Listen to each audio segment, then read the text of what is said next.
2018년 마지막 주일입니다. 한 해 동안 사랑하는 교회 여러분들 수고 많이 하셨습니다. 주님께서 여러분의 수고를 인정해 주시고 격려와 칭찬해 주시기를 기원합니다. 꼭 1년 전 12월 31일 송구영신 예배 때 속도와 방향의 이야기를 나눈 것으로 기억합니다. 세상의 속도가 빨라지고 있다. 느린 것은 시장에서 쫓겨난다. 살아남지 못한다. 속도 중요하다. 그러나 그에 못지않게 방향도 중요하다. 아니, 속도보다 방향이 먼저다. 인생에선 더욱 그렇다. 방향을 잘못 잡으면 아무리 속도가 빨라도 원하는 결과를 얻을 수 없고 엉뚱한 곳으로 가게 된다. 그러니 우리의 믿음과 소망과 기도의 방향도 점검해보자. 나의 신앙의 순례길이 어디를 향해 나 있는지, 무엇을 위한 길인지 방향을 보자. 방향만 제대로 잡고 가고 있다면 가다가 어려운 일을 만날지라도 올해 우리 교회의 표어처럼 목마른 사람에게 내가 생명수 샘물을 거저 마시게 하겠다고 약속하신 그리스도를 만날 수 있고 그분이 동행하시기에 새 힘을 얻어 목표를 향해 갈 수 있을 거다. 그렇게 말씀을 나누었습니다. 2018년 새해 아침에 품었던 소망은 지금 어떤 모습으로 다가와 있습니까? 바라고 기도했던 일들이 이루어진 분들도 있겠지만 그렇지 못한 분도 있을 것입니다. 그러나 방향만 잘 잡고 가고 있다면 지금 당장은 원하는 결과가 보이지 않고 손에 잡히지 않을지라도 열매가 자라고 있거나 익어가고 있는 중일 것입니다. 가다가 목이 마르면 주님이 주시는 생수를 마시면서 꾸준히 한 길 가시기 바랍니다. 하나님께서 그 길에 동행해 주셔서 새해에는 좋은 결실이 있기를 바랍니다. 오늘 마지막 주일 우리가 함께 나눌 하나님의 말씀은 역사의 방향을 잘못 잡아서 허우적거리며 멸망의 길로 치닫고 있는 이스라엘, 그 이스라엘 백성들을 하나님께서 경고하고 깨우치시면서 또 한 번의 기회를 주시는 이야기입니다. 이사야 예언자가 활동하던 시기는 주전 8세기경이었습니다. 8세기 후반 그 당시 세계 최대 강국은 아시리아 제국이었습니다. 아시리아, 솔로몬 왕 이후 남과 북으로 두 나라로 쪼개져 갈라진 이스라엘. 아시리아 제국은 먼저 북쪽 왕국 이스라엘을 침공해서 멸망시켰습니다. 그리고 남은 반쪽 남왕국 유다, 아시리아 눈치 보면서 간신히 명맥을 유지하고 있던 때였습니다. 그러다가 주전 705년 아시리아의 큰 왕 대제 사르곤 2세가 죽습니다. 국력이 약해집니다. 팔레스틴에 대한 공격과 압박, 아시리아의 그런 압박이 그 수위가 낮추어집니다. 이 틈을 타서 유다 왕 히스기야 국제 정세를 살피고 외교 정책을 펴니다. 전통적인 강국 이집트에 아부를 하면서 동맹을 맺습니다. 이집트의 치마폭에 숨어서 아시리아로부터 벗어나고자 했던 거지요. 그런데 예언자 이사야는 이 히스기야의 정책에 반기를 듭니다. 방향이 잘못되었다고 경고합니다. 오늘 우리가 읽은 본문 앞부분 30장 1절 이하에 그 얘기가 나옵니다. 여러분들 받으신 주보 오른쪽 면에 기록되어 있습니다. 주님께서 말씀하신다. 거역하는 자식들아, 너희에게 화가 닥칠 것이다. 너희가 계획을 추진하지만 그것들은 나에게서 나온 것이 아니며 동맹을 맺지만 나의 뜻을 따라 한 것이 아니다.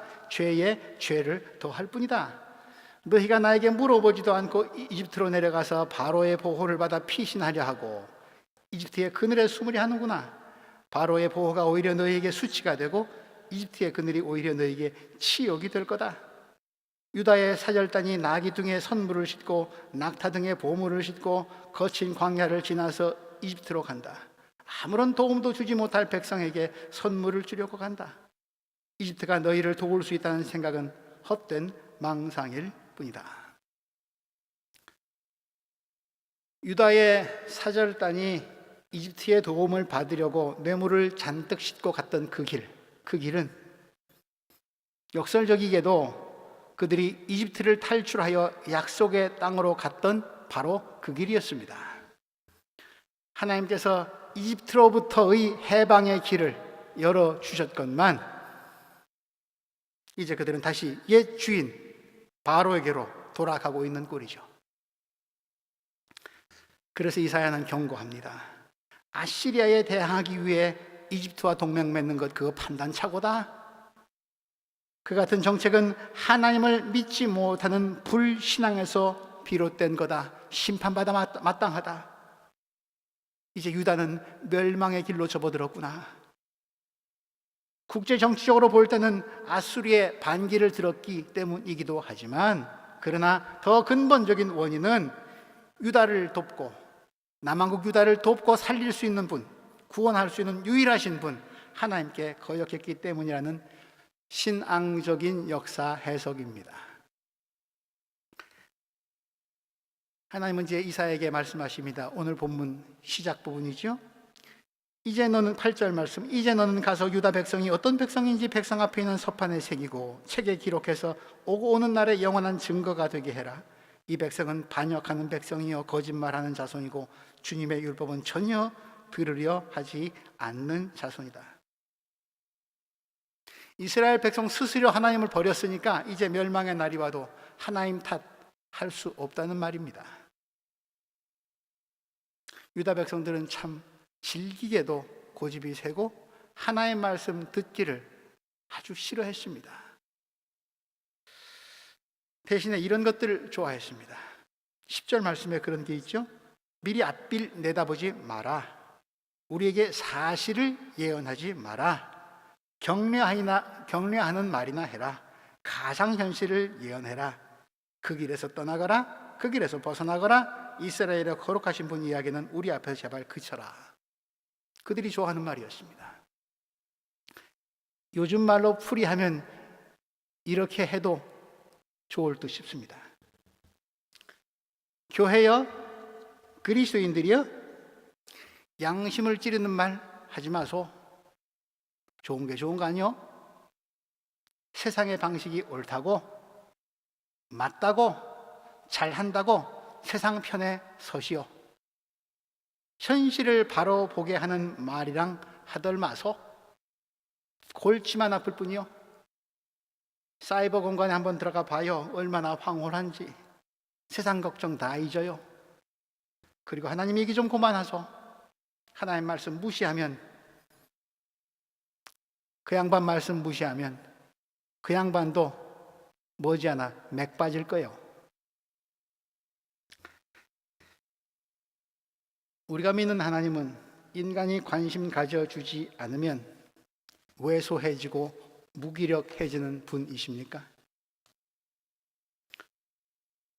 이사야는 백성들의 유혹에 흔들리지 않고 유다의 죄를 고발합니다. 12절에서 14절 말씀이 유다가 저지른 구체적인 죄목입니다. 하나님 말씀 업신여겼다. 가난하고 힘없는 사람 억압했다. 거짓 예언자들과 정치적인 권모술수에 의지하려고 했다. 그래서 유다의 죄는 벽에 갈라진 작은 틈과 같다. 처음에는 잘 보이지 않을지 모르지만 그 틈 때문에 어느 날 성벽은 순식간에 와르르 무너지고 말 거다. 그 무너짐이 너무도 처참해서 폭삭 깨진 항아리 같을 게다.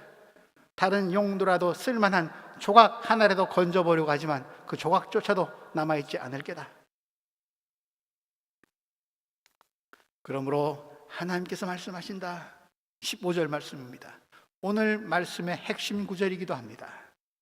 너 유다여 회개하고 마음을 편안하게 하여야 구원을 받을 것이다.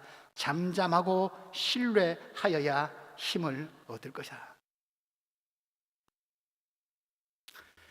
이런 뜻이겠죠.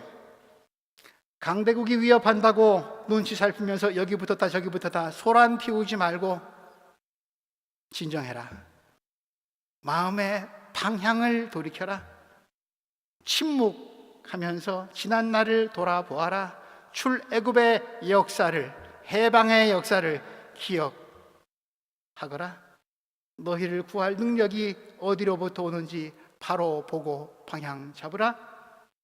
나의 도움이 어디서 올고 천지를 지으신 여호와께서로다. 오늘 시편 121편의 말씀이 그것이기도 합니다. 방향 잡으라. 고요히 하나님 말 잠잠히 바라라. 그분을 믿고 의지하라. 그것이 구원의 길이다. 구구절절 맞는 말씀인데, 그런데 유다 정부 히스기야 정권은 이 이사야의 충정 어린 권고에 귀를 기울이지 않았습니다. 그리고 대꾸합니다. 지금 나라가 없어지느냐 살아났느냐 하는 판에 옆에 큰 나라한테 도와달라고 해야지, 구걸을 할지라도 그것 하지 않고 하나님만 믿고 가만히 있으라고? 천만에. 하나님 믿을 바에야 차라리 말 타고 날랜 말 타고 도망가는 게 낫지. 이게 그들의 대답이었습니다. 오늘 본문 16절 말씀입니다.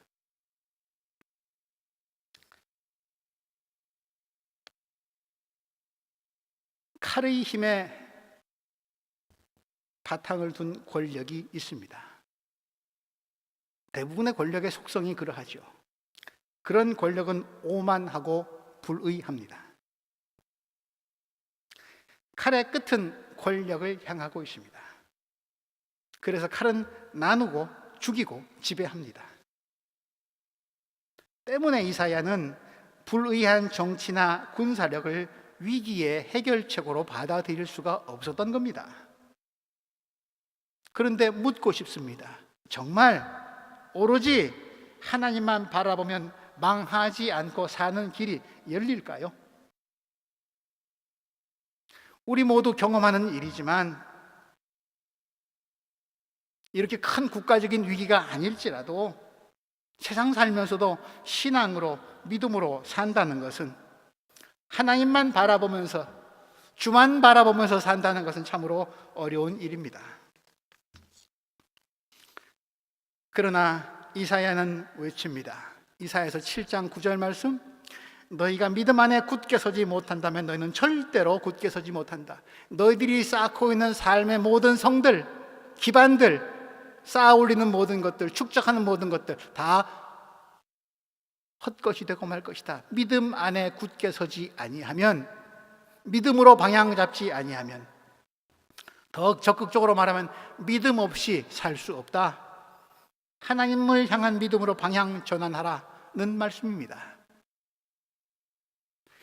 믿음 안에 굳게 서라는 이 화두로 이사야서의 말씀은 전개되고 있습니다. 그렇습니다. 신앙은 결코 현실에서 눈을 떼고 손을 씻는 도피의 수단이 결단코 아닙니다. 역사의 위기마다 고비마다 하나님이 간섭하여 주시기를 기대했던, 갈망했던 믿음의 사람들. 그러나 바라는 하나님의 구원의 손길은 좀처럼 바라는 대로 오질 않아서 숱한 좌절을 맛보았던 신앙의 위인들 많이 있습니다. 또 그것이 역사의 사실이기도 합니다. 그러나 기대한 것이 이루어지지 않는 현실 가운데서도 믿음의 사람들은 꿈을 꿨습니다.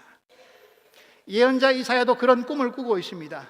2장 4절 말씀, 여러분들 받으신 주보 오른쪽 면에 있습니다. 주님께서 민족들 사이에 분쟁을 판결하시고 뭇 백성 사이에 갈등을 해결하실 것이니 그들이 칼을 쳐서 보습을 만들고 창을 쳐서 낫을 만들 것이며 나라와 나라가 칼을 들고 서로를 치지 않을 것이며 다시는 군사훈련도 하지 않을 거다. 칼부림하는 장면을 목격하면서 저것이 보습이라면 얼마나 좋을까? 창을 들고 찌르는 모습을 보면서 저것이 낫이라면 얼마나 좋을까? 그런 환상을 봅니다. 그런 꿈을 꿉니다. 군사 훈련을 하면서 국가 안보를 지키려는 나라의 정책들을 보면서 다시는 서로를 치지 않는 평등 평화 세상, 그런 호맹랑한 꿈을 예언자는 꿉니다. 그리고 그 꿈을 간직하면서 그날이 이루어지길 기다리면서 군사동맹을 반대합니다.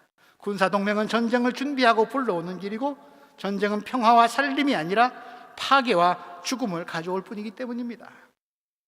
전쟁과 죽임의 문화를 거슬러 이사야는 다른 방향, 하나님이 이루실 새 역사를 봅니다. 25장 8절에 이런 말씀을 그는 기록합니다. 주님께서 죽음을 영원히 멸하신다. 주 하나님께서 모든 사람의 얼굴에서 눈물을 말끔히 닦아주신다. 그의 백성이 온 세상에서 당한 수치를 없애주신다. 이것은 주님께서 하신 말씀입니다. 그날이 오면 사람들은 이런 말을 할 것이다. 바로 이분이 우리의 하나님이시다. 우리가 하나님을 의지했으니 하나님께서 우리를 구원하신다. 바로 이분이 주님이시다. 우리가 주님을 의지한다. 우리를 구원하여 주셨으니 기뻐하며 즐거워하자. 칼이 보습이 되고 창이 낫이 되는 세상은 단순히 군사적 야욕만이 사라지는 것이 아니라, 전쟁만 없어지는 것이 아니라 모든 사람의 눈에서 눈물이 닦여지는 날이라고. 요한계시록에서 나오는 새하늘 새 땅의 모습이지 않습니까? 이사야의 꿈은 그러했습니다. 우리나라 강대국이 지켜주는 게 아니다. 하나님이 보호하신다. 평화는 무기로 지키는 게 아니라 하나님이 이루신다. 난 그것을 믿는다. 나의 이 신앙은 역사가 아무리 어두워도, 조기 위기의 가운데 흔들려도 사라지지 않는다. 희미해지지 않는다. 어떤 강대국도 어떤 권력자도 나의 이 신앙을 지배하지 못한다. 그래서 8장 17절에 이런 고백을 합니다. 역사의 어둠이 짙었을 때 그가 하는 고백입니다. 나는 야훼를 기다린다. 주님께서 비록 야곱의 집에서 얼굴을 돌리시다 나는 주님을 기다리겠다. 나는 주님을 의지하겠다. 나는 여전히 그에게 희망을 둔다. 주 우리 하나님, 이제까지는 주님 말고 다른 권세자들이 우리를 다스렸습니다. 그러나 앞으로는 우리가 오직 주님의 이름만을 기억하겠습니다.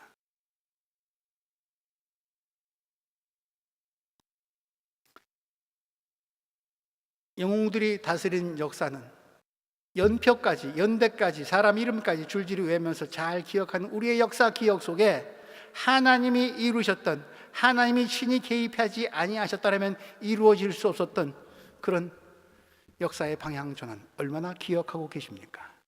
그 방향의 주체가 하나님이라고 얼마나 고백하고 계십니까? 살다 보면 이스라엘을 위협했던 아시리아처럼 내가 원하지 않는 일들을 만납니다. 애굽의 원조를 기대했는데 원조는커녕 비아냥거리가 되는 그런 뜻밖의 일들을 경험합니다. 2018년에도 그런 일들이 우리 가운데 꽤 있었을 것입니다. 그러면 스트레스가 쌓이고 짜증이 납니다. 불안과 두려움이 나를 짓누릅니다. 누구나 경험할 수 있는 바로 이때, 바로 그때가 나를 향하신 하나님의 계획에 대한 의심이 깊어질 때이고, 그 의심이 깊어질 때는 바로 하나님에 대한 신뢰가 더더욱 필요한 때입니다. 나를 위협하는 아시리아, 내 생각과는 다르게 행동하는 애굽, 이집트에 주눅들어 있지 말고 눈을 들어 마음 문을 여십시오. 의심이 깊어지는 그때 하나님이 나에게 여전히 바라시는 것이 있을 게다, 나와 함께 하실 게다 라고 확신하시면서 하나님이 바라시는 길에 들어설 수 있도록 발걸음을 옮기십시오. 하나님에 대한 신뢰는 불행을 오히려 복의 통로로까지 바꾸어 줄 수 있습니다. 그런 대표적인 한 사람을 생각해 보고 싶습니다. 구레네 시몬입니다. 마가복음 15장 21절에 그가 등장합니다. 주보 오른쪽 면에 그가 소개되고 있습니다. 그는 유월절 축제를 지내기 위해 고향으로 돌아오는 중이었습니다. 그런데 십자가를 지고 가는 웬 낯선 사람을 만납니다. 로마 군인들은 시몬을 붙잡아 강제로 그에게 예수의 십자가를 지게 합니다. 시몬으로서는 상상조차 할 수 없던 일이 벌어진 겁니다. 그러나 시몬은 도망가지 않았습니다. 계획에도 없었고 원하지도 않은 일이었지만 자신에게 맡겨진 일을 받아들였습니다. 심지어 그는 다른 사람의 십자가를 대신 지고 가면서 자기가 지금 무슨 일을 하고 있는지,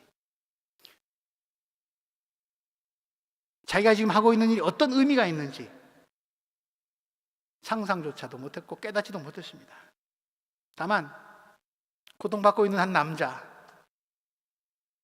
참 불쌍한 한 이웃이 지고 가는 무거운 십자가를 잠시 짊어졌을 뿐입니다. 그러나 그렇게 함으로써, 부지불식간에 한 그의 행동이 그렇게 함으로써 그는 예수 그리스도의 십자가를 함께 진 역사상 유일한 사람이 되었습니다. 예수는 그에게 십자가의 고통만을 안겨 주었던가요? 시몬, 그의 십자가 체험은 그의 인생을 아주 딴판으로 바꿔버렸습니다. 이후 성경에 그는 하나님의 택하심을 받은 사람으로 소개되고 있고, 사도 바울은 로마서 편지 마지막 부분에 시몬의 아내를 어머니라고까지 부르게 됩니다. 다른 사람의 십자가를 짊어지는 게 복의 통로가 되었습니다.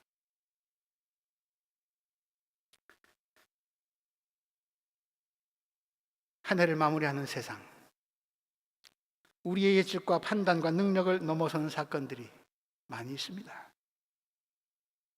갑작스럽고 이해되지 않는 고통스러운 일들이 있습니다. 이번 해에도 그런 일들을 겪었거나 지금도 겪고 있는 분들이 우리 공동체 안에 있습니다. 왜 이런 고통이 하필 나에게 찾아왔는가? 이 고통이 내게 무슨 의미가 있는가? 우린 하나님을 믿고 기도하지만 솔직히 우린 그 고통의 이유를 잘 모릅니다. 그럼에도 우리는 견디기 힘든 그 고통 속에서 하나님을 붙잡는 사람들입니다. 십자가에 달린 예수 그리스도와 비교할 수는 없겠지만, 나의 하나님 어찌하여 나를 버리셨습니까? 라는 물음을 나 또한 하나님을 향해 던지면서, 그렇게 하나님께 매달리면서 이 고통의 밑바닥에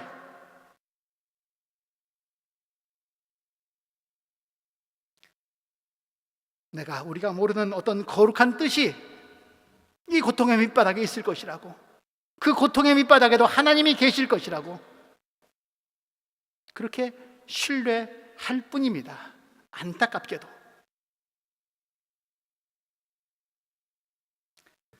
그래서 우리는 희망이 잘 보이지 않는 어둠 속에서도 하나님이 기필코 응답해 주실 것이라 믿으면서 어떤 어려운 환경에 처할지라도 그분을 향해 마음을 여는 일, 그분께 맡기는 일, 그러면서 동시에 내 것 감당하기도 힘들지만 옆에 십자가 지고 가는 어려운 이웃 보이면 그의 고통에도 동참하고, 역사의 어둠을 걷어내는 일에 작은 벽돌 한 장이라도 쌓겠다고 내 몫의 십자가를 지는 일,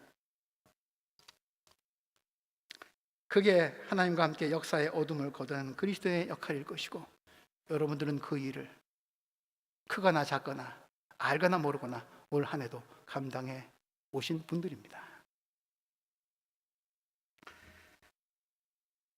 사랑하는 교회 여러분, 믿음으로 한 해 살아오시느라 수고하셨습니다. 믿음의 사람에게는 상처가 있다는 것을 하나님은 아십니다. 당신의 아들의 상처가 그것을 말해줍니다. 우리가 살고 있는 세상은 불완전하고 역사는 모순으로 가득합니다. 아무도 하나님 앞에서 잠잠하려 하지 않습니다. 서로 자기가 옳다고 목소리 높이고 삿대질하고 주먹질합니다. 가던 길 돌이키지 않습니다. 회개하지 않습니다.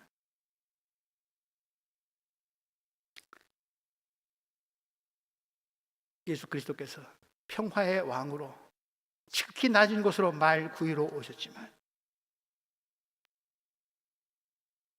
선물을 주고받는 크리스마스의 축제가 끝나면 말 구유는 온데간데 없이 사라집니다. 내 삶 가운데 평화를 찾는 이들은 아무도 없습니다. 올해도 아기로 오신 예수 그리스도 평화의 왕은 동방 박사들이 다녀간 뒤로는 쓸쓸합니다. 그러나 우리는 불완전한 세상과 모순된 역사와 아픔 많은 삶의 끝이, 그 끝이, 마지막이 혼돈이 아니라 새 창조임을, 어둠이 아니라 빛임을, 멸망이 아니라 영원한 생명임을 믿는 사람들입니다. 하나님의 그 약속을 십자가로, 피로 보증하신 예수 그리스도를 따르는 사람들입니다. 그러므로 수고하고 무거운 짐을 지고 가면서도 이해되지 않는 일을 겪고 있을지라도 불안과 두려움이 나를 지배하도록 내버려 두지 마십시오. 마음의 평화를 추구하십시오. 하나님을 신뢰하십시오. 하나님의 약속을 굳게 믿으며 우리의 삶과 믿음의 방향을 점검하고 다시 바르게 잡읍시다. 마지막 주일 오늘 본문의 말씀은 하나님께 불순종하고 하나님 무시하고 거부하다가 도망가는 말보다 더 날매고 빠른 말발굽에 짓밟혀서 깃발만 나부끼는 폐허의 전장터, 그 장면으로 끝날 법도 한데 그것이 이스라엘이 받을 응당한 보상인데 그것으로 끝나지 않습니다. 그 깃발만 나부끼는 폐허의 전쟁터에서 한 소리가 들려옵니다. 18절 말씀, 그러나 주님께서는 너희에게 은혜를 베푸시려고 기다리시며 너를 불쌍히 여기시려고 일어나신다. 참으로 주님께서는 공의의 하나님이시다. 주님을 기다리는 모든 사람은 복되다. 한 해가 물러갑니다. 새해 하나님이 허락하시기를 바랍니다. 은혜 가운데 머물고 기다리십시오. 그래서 마침내 하나님의 일어서심에 따라 우리의 삶이 새롭게 일어서는 희망과 은혜 가득한 복된 새해가 되기를 주님의 이름으로 기원합니다. 하나님, 수천 년 전에 일어났던 일들인데 어찌 그리 오늘의 세상을 닮았는지요. 이사야의 목매는 심정을 이 시대의 교회와 그리스도인들은 갖고 있습니까? 그렇게 아파하신 하나님의 마음을 이 시대의 교회는 품고 있습니까? 세상에 전하고 있습니까? 한 해를 마무리하면서 이런 생각을 하면 우리의 삶이 더 무거워집니다. 하오나 하나님, 우리를 불쌍히 여겨주시고 기다려 주셔서 우리 하나님을 향해서 방향 전환할 수 있도록 다시 한 번의 기회를, 새해를 허락하여 주옵소서. 그렇게 주님 기다리면서 진정 복된 한 해, 공의의 한 해가 세상에 깃드는 모습 우리 이 땅에서 보고 만날 수 있도록 인도하옵소서. 예수님 이름으로 기도합니다.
찬양하세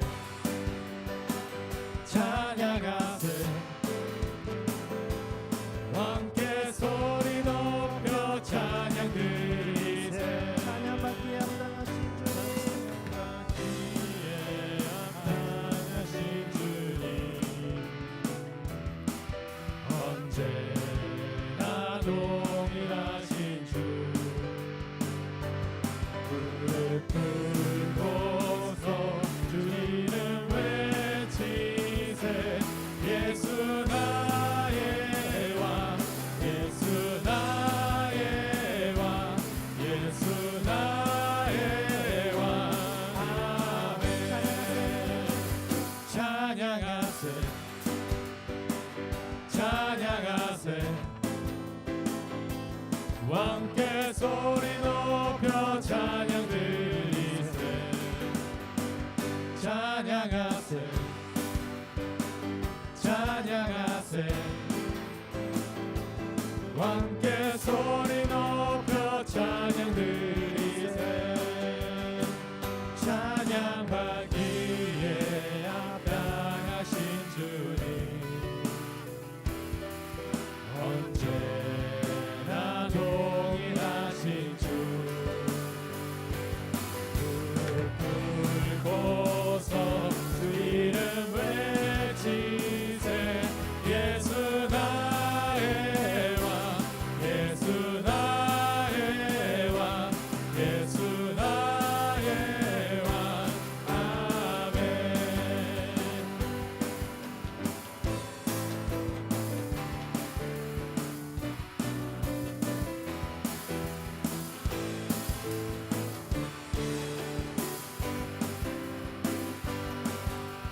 주님의 영광 나타나셨네 권능으로 임하셨네 죽음에서 날 살리신 주 성령 놀라우신 주 하나님 할렐루야 주의 나라가 자는 눈을 뜨며 할렐루야 주님 하소서 저는 자는 걷게 되리 나는 선포하리 마방의 왕 예수 주의 나라 임하시네 주님의 영광 나타나셨네 주님의 영광 나타나셨네 권능으로 임하셨네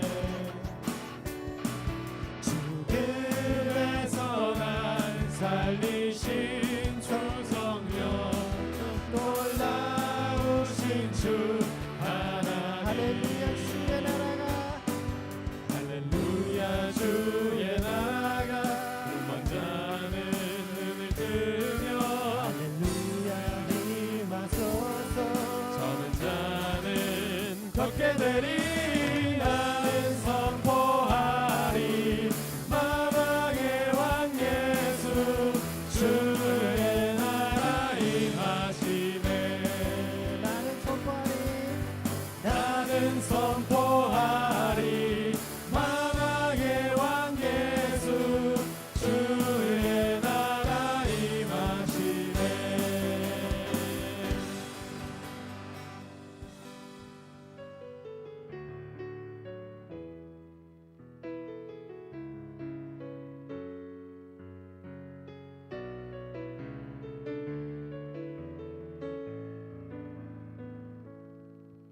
전능하신 나의 주 하나님은 능치 못하실 일 전혀 없네 우리의 모든 간구도 우리의 모든 생각도 우리의 모든 꿈과 모든 소망도 신실하신 나의 주 하나님은 우리의 모든 괴로움 바꿀 수 있네. 불가능한 일 행하시고 죽은 자를 일으키시니 그를 이길 자 아무도 없네. 주의 말씀 의지하여 깊은 곳에 금을 던져 오늘 그가 놀라운 일을 이루시는 것 보라. 주의 말씀 의지하여 믿음으로 금을 던져 믿는 자에게 눈치 못함 없네. 전능하신 나의 주 하나님, 전능하신 나의 주 하나님을 눈치 못하실 전혀 없네.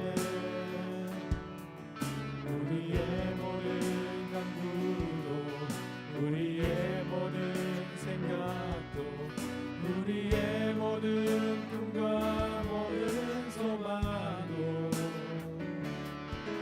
신실하신 나의 주 하나님을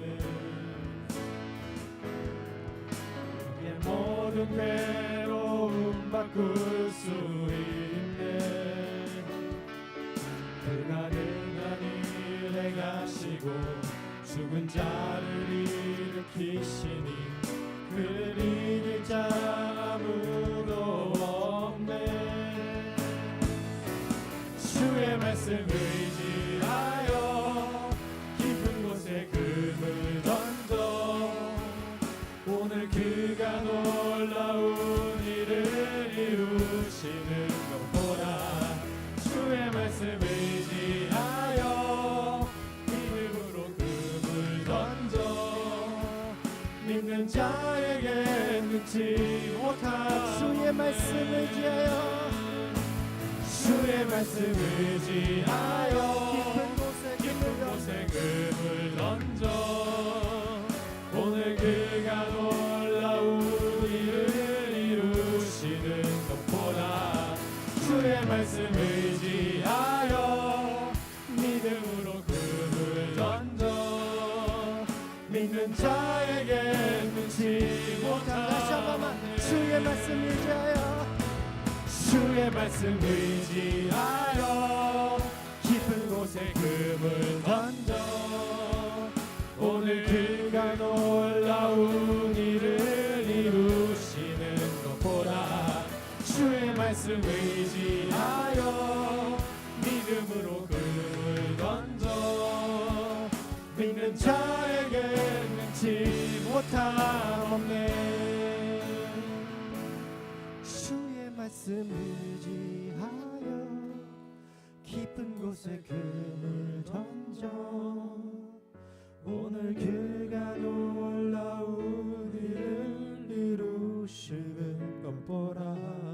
주의 말씀 의지하여 믿음으로 금을 던져 믿는 자에게 능치 못함. 믿는 자에게